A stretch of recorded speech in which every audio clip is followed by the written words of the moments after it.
Welcome to public TV news బులెటిన్ల ముందుగా headlines. బెంగాల్లో హిందువులపై జరుగుతున్న మరణకాండకు నిరసనగా విహెచ్పి నిరసన గళం.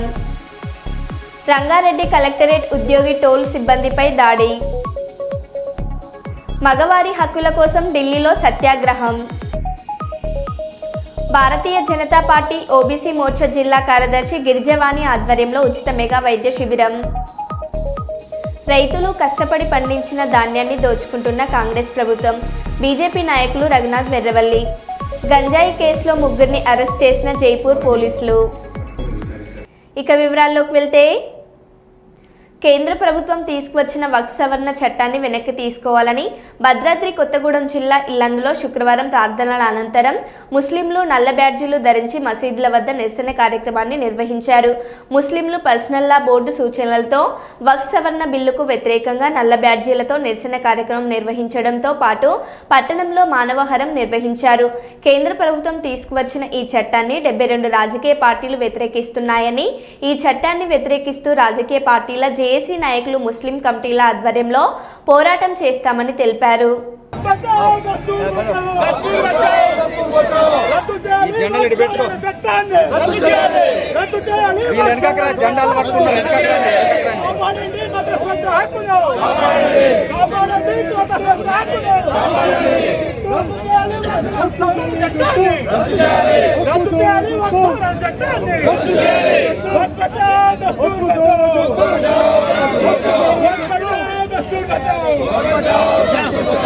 కాపాడండి మత స్వేచ్ఛ హక్కును, కాపాడండి మత స్వేచ్ఛ హక్కును. చట్టాన్ని రద్దు చేసేదాకా పోరాడతాం, చట్టాన్ని రద్దు చేసేదాకా పోరాడతాం. నశించాలి, నశించాలి.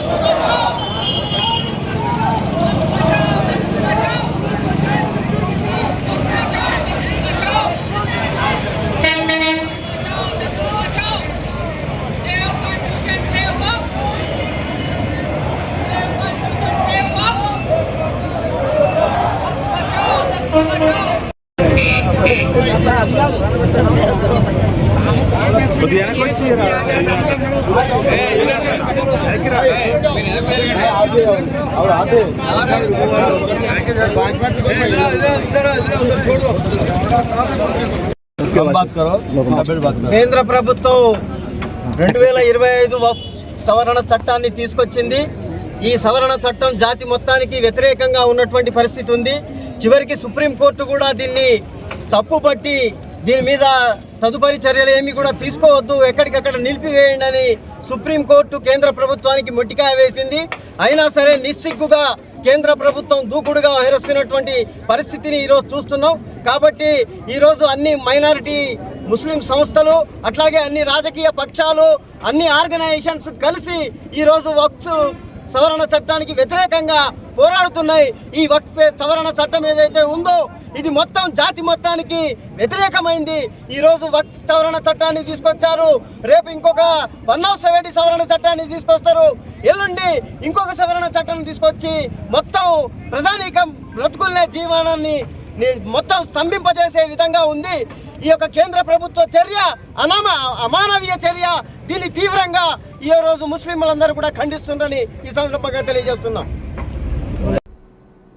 గంజాయి కేసులో ముగ్గురిని అరెస్ట్ చేసినట్లు జైపూర్ పోలీసులు తెలిపారు. శుక్రవారం ఏసీపీ కార్యాలయంలో మీడియా సమావేశం ఏర్పాటు చేసి ఏసీపీ వెంకటేశ్వర్లు కేసు వివరాలు వెల్లడించారు. వేలాలకు చెందిన సాయి కార్తిక్, ప్యాగ శేఖర్, కిస్టాపూర్కు చెందిన సుందిల్ల సంపత్ అనే ముగ్గురు వ్యక్తులు వారి మోటార్ సైకిళ్లపై అసిఫాబాద్ ఏరియాలో గుర్తు తెలియని వ్యక్తుల దగ్గర గంజాయి కొనుక్కొని కొంతమేర గంజాయిని తాగి మిగతాది చిన్న చిన్న ప్యాకెట్లుగా తయారు చేసి చుట్టుప్రక్కల ప్రాంతాల వారికి వేలాల ఇసుక క్వారీ వద్ద విక్రయిస్తారు ఇస్తున్నట్లు వివరాలు వెల్లడించారు. వారిని అదుపులోకి తీసుకొని వారి నుండి 290 గ్రాముల గంజాయిని, 2 మోటార్ సైకిళ్లు, 2 సెల్ ఫోన్లు స్వాధీనపరుచుకొని కేసు నమోదు చేసి దర్యాప్తు చేస్తున్నట్లు తెలిపారు. ఎస్ఐ శ్రీధర్ రెండో ఎస్ఐ రామలక్ష్మితో కలిసి కేసు విచారణ చేపట్టినట్లు తెలిపారు. ఈ సమావేశంలో సిఐ వేణుచందర్, పోలీస్ సిబ్బంది తదితరులు పాల్గొన్నారు. పట్టుబడ్డ గాంజాయి అంతా కూడా కోర్టులో డివైడ్ చేసి ఈ నిందితులపై ముఖ్యంగా సుందిల్ల సంపత్ ఈ పెడ్లరీనా ఈయన చుట్టుపక్కల ప్రాంతాలలో కూడా ఈయన సప్లై చేస్తున్నట్టుగా తెలుస్తుంది.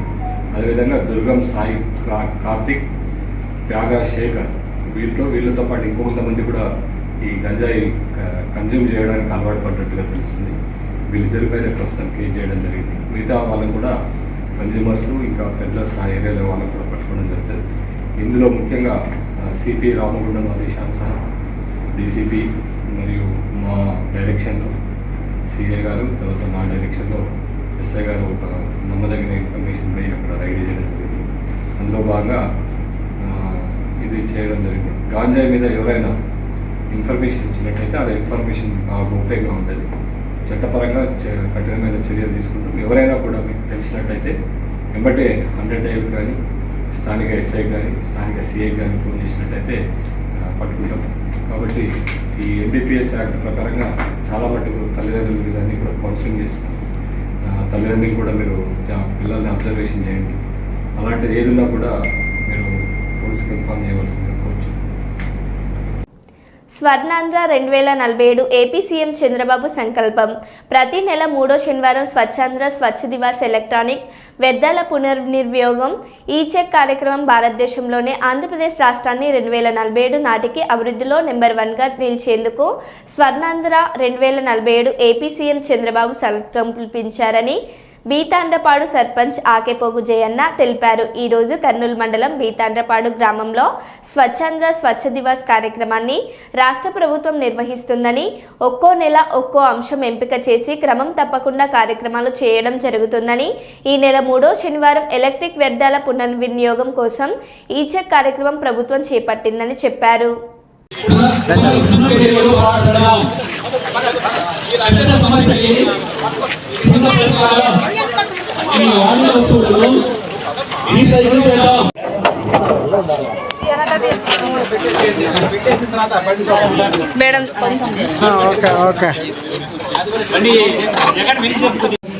ఈరోజు మన గ్రామంలో ప్రతి నెల 3వ శనివారం ఈ కార్యక్రమాన్ని జరుపుకున్న ముఖ్య ఉద్దేశం ఏంటంటే, మన ప్రాంతాలు, మన యొక్క ఇల్లు శుభ్రత, దాని మీద మన ప్రభుత్వము, మరి ఉమ్మడి ప్రభుత్వం ఏదైతే ఆదేశాల మేరకు పెట్టిందో ప్రతి నెల పరిశుభ్రత దాని మీద ప్రభుత్వం మనకు చాలా స్పష్టంగా వివరిస్తుంది, చెప్తుంది అందరికీ. మరి మన గ్రామము 3 Rలు. సో ఫస్ట్ రెడ్యూస్, సాధ్యమంత మేరకు తగ్గించుకోవాలి. 2 రీయూజ్.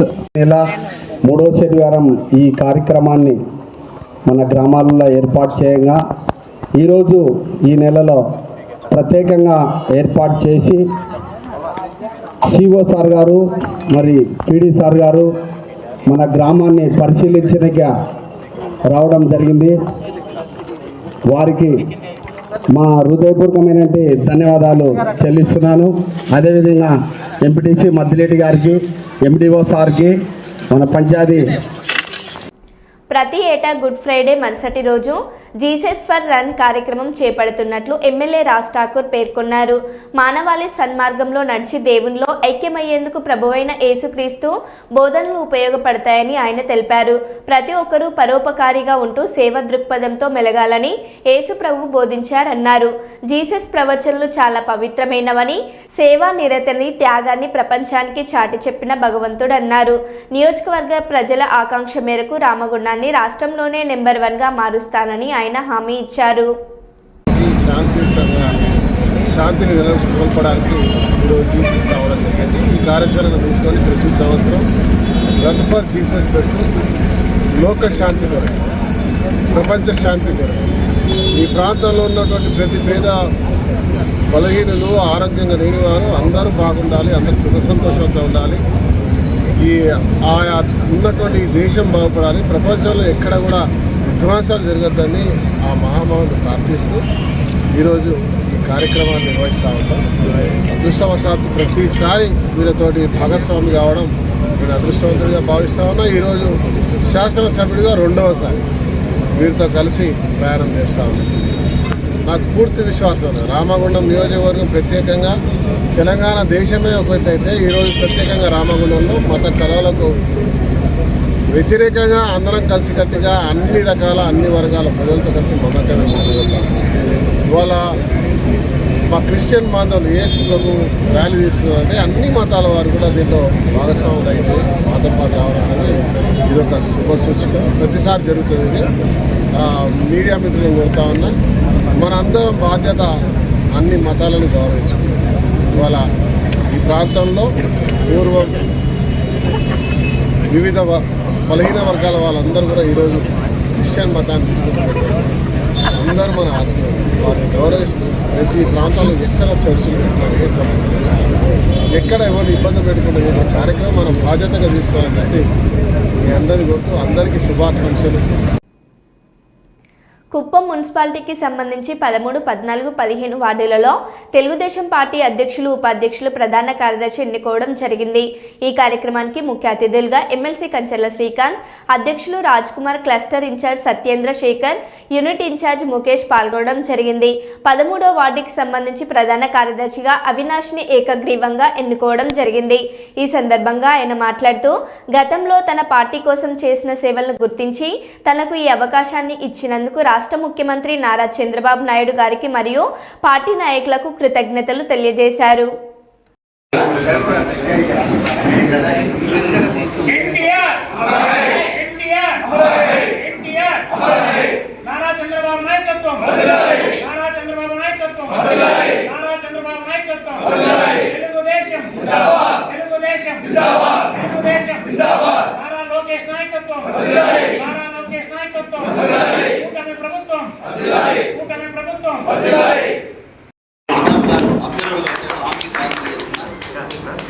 రామకుప్పం మండల తెలుగు యువత అధ్యక్షులు, మంచి ఎడ్యుకేటెడ్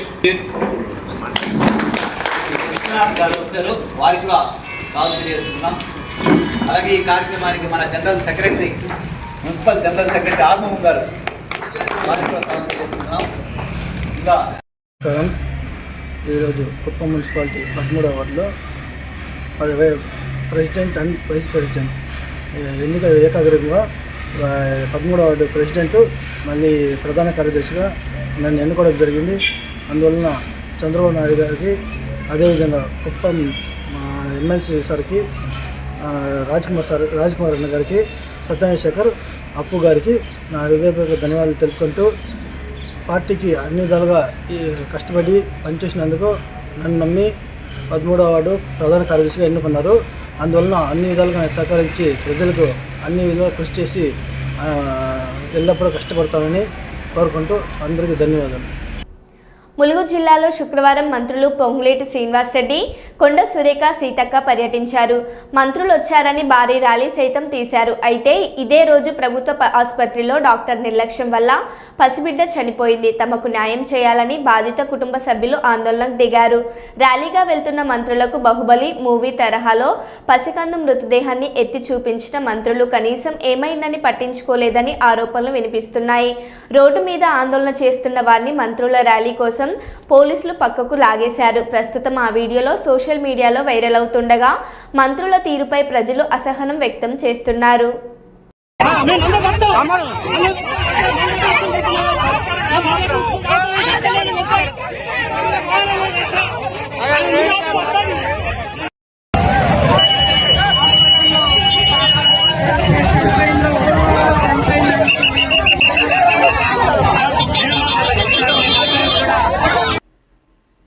ఈ నెల 27న జరగనున్న బీఆర్ఎస్ రజోత్సవ సభతో రాష్ట్రంలో కాంగ్రెస్ పని కతం కాక తప్పదని బీఆర్ఎస్ జిల్లా అధికార ప్రతినిధి వాకిటి శ్రీధర్ జోస్యం చెప్పారు. శనివారం పెద్దమందడి మండల కేంద్రంతో పాటు జగత్పల్లి, మణిగిల్ల, అల్వాల్, చిన్నమందడి గ్రామాల్లో శ్రీధర్ ఆధ్వర్యంలో రజోత్సవ సభ సన్నాహక సమావేశాలు. ఈ సందర్భంగా ఆయన మాట్లాడారు. అసెంబ్లీ ఎన్నికల సందర్భంగా వాగ్దానం చేసిన 6 గ్యారంటీలు, 420 హామీలను అమలు చేయడంలో కాంగ్రెస్ ప్రభుత్వం ఘోరంగా విఫలమైందన్నారు. రేవంత్ రెడ్డి సర్కార్ పట్ల ప్రజలు తీవ్ర ఆగ్రహంతో ఉన్నారని, అందుకే కాంగ్రెస్ పార్టీ ఎమ్మెల్యేలు, ఎమ్మెల్సీలు గ్రామాల్లో తిరగడానికి జంకుతున్నారని ఎద్దేవా చేశారు.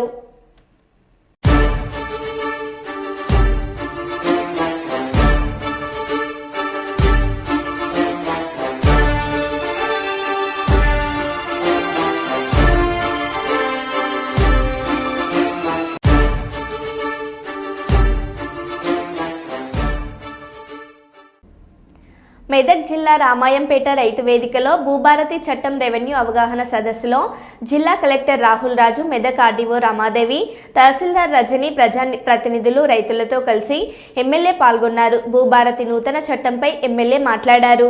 ప్రజల కష్టాలను తీర్చే ప్రభుత్వంగా ముఖ్యమంత్రి రేవంత్ రెడ్డి ఎన్నికలకు ముందు ధరణి విషయమై మాటను ఇచ్చారని, ధరణి స్థానంలో ఇచ్చిన మాట ప్రకారం రైతులకు, ప్రజలకు ఉపయోగపడే నూతన భూభారతి చట్టాన్ని తీసుకువచ్చారని అన్నారు. క్షేత్రస్థాయిలో రైతులు, ప్రజల అభిప్రాయాలను తీసుకున్న తదుపరి భూభారతి చట్టాన్ని రాష్ట్ర ప్రభుత్వం తీసుకువచ్చిందన్నారు. రైతులు వారి భూ సమస్యలకు శాశ్వత పరిష్కారం చూపించే విధంగా పగడ్బందీగా ఈ చట్టాన్ని అమలు చేసేందుకు జిల్లాలో రెవెన్యూ యంత్రాంగం పనిచేస్తుందని ఎమ్మెల్యే పేర్కొన్నారు.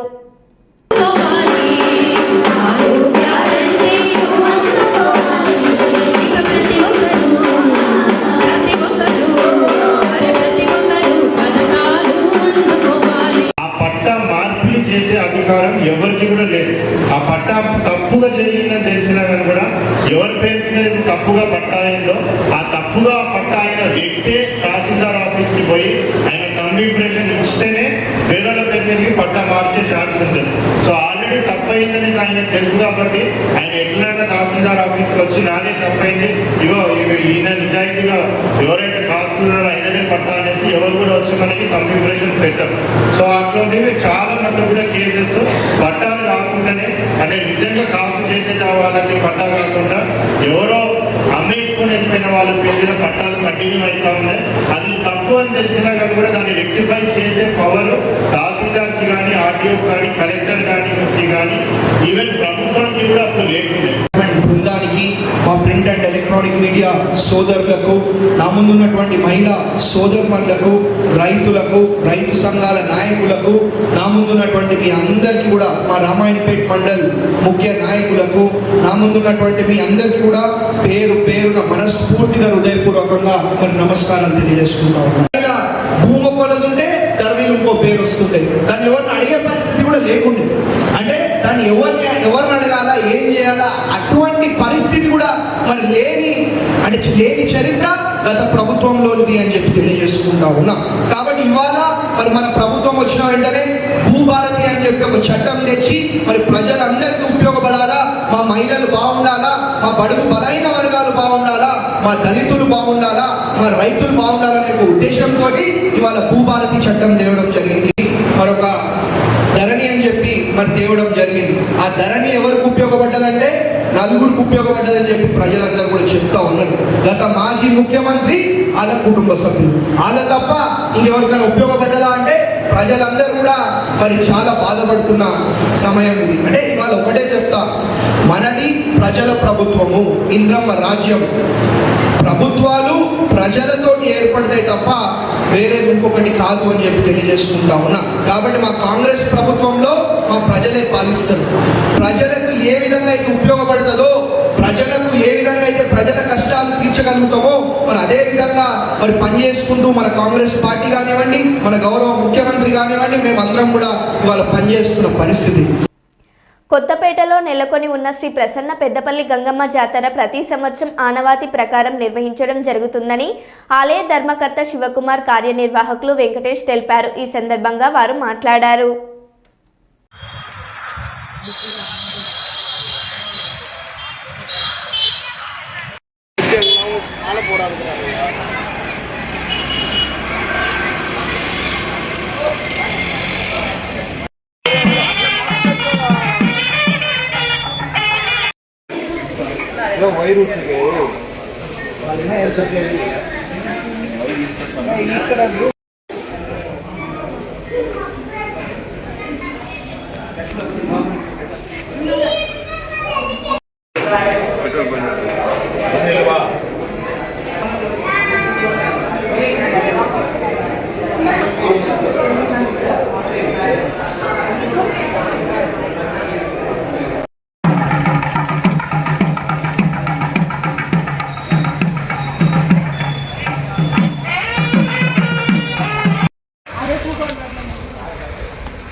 శ్రీ ప్రసన్న పెద్దపల్లి గంగాంబ దేవస్థానం ఈరోజు 18/4/2025 సంవత్సరము గ్రూప్ డాన్స్ ఉన్నది. మరుసటి రోజు 19/4/25 సంవత్సరం నాడు అగ్నిగుండము, పూలపల్లిక, గ్రూప్ డాన్సు, బాణవేడుకలు, బుర్రకథ అతి వైభవంగా జరుగును. అదే మాదిరి 20వ తేదీ అమ్మవారి పొంగల్లో అతి వైభవంగా జరుగును. కావున భక్తాదులందరూ వచ్చేసి అమ్మవారిని కృపాకృపాలని కోరుతున్నాం. జగిత్యాల జిల్లా రాయకల్ మండల కేంద్రంలోని చిన్న జిఆర్ స్వామి ట్రస్ట్ భవనాన్ని జగిత్యాల ఎమ్మెల్యే డాక్టర్ సంజయ్ కుమార్ సందర్శించారు. ప్రతిమా ఫౌండేషన్ సహకారంతో జిఎంఆర్ వరలక్ష్మి ఫౌండేషన్ ఆధ్వర్యంలో electrical house wiring, home aid, health, tailoring కోర్సుల్లో ఉచిత ఉపాధి శిక్షణ పొందుతున్న నిరుద్యోగ యువకులతో మాట్లాడారు.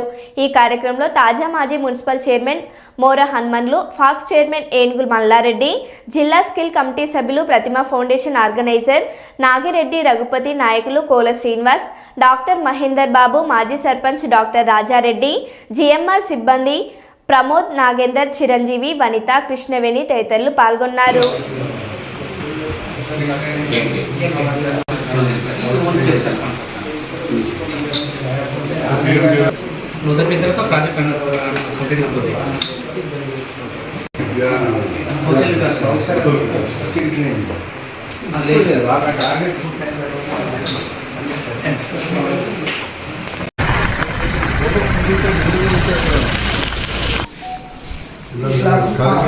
ల్యాబ్లో ఉన్నా సార్ ఈ క్లాస్ అవును sir construction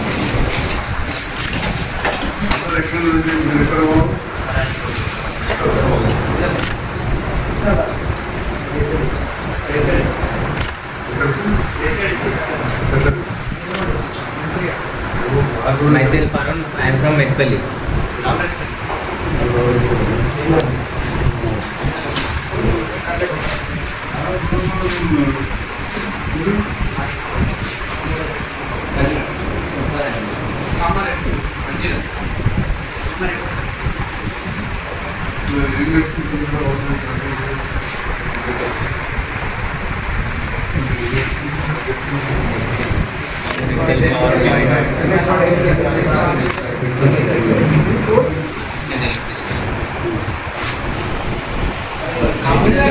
PPT presentation. PPT presentation of the complex skills.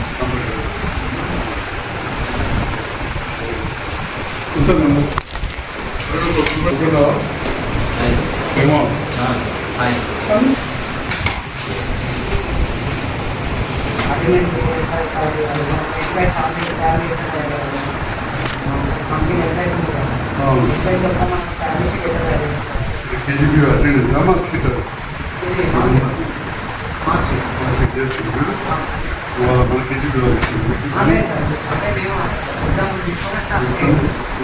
Data తెచ్చుకుంటా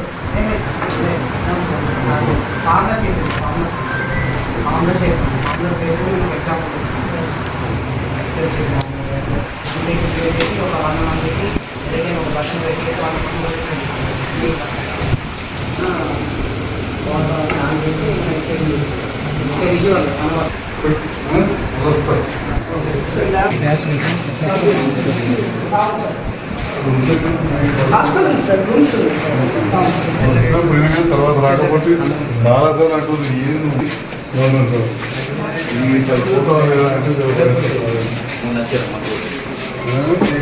నమ్మకం పెట్టుకోవాలి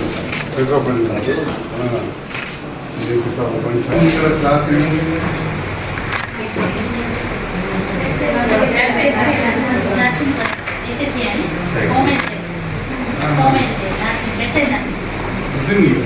మా సబ్జెక్ట్ టెక్స్ట్ బుక్ ఉందా టెక్స్ట్ బుక్ ఉందమ్మా నోట్స్ మంచి కోర్స్ ఎంతమంది ఉన్నారమ్మా అమ్మాయిలు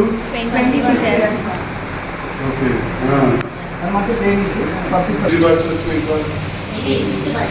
ఎన్ని నెలలకు sir course Telangana state responsible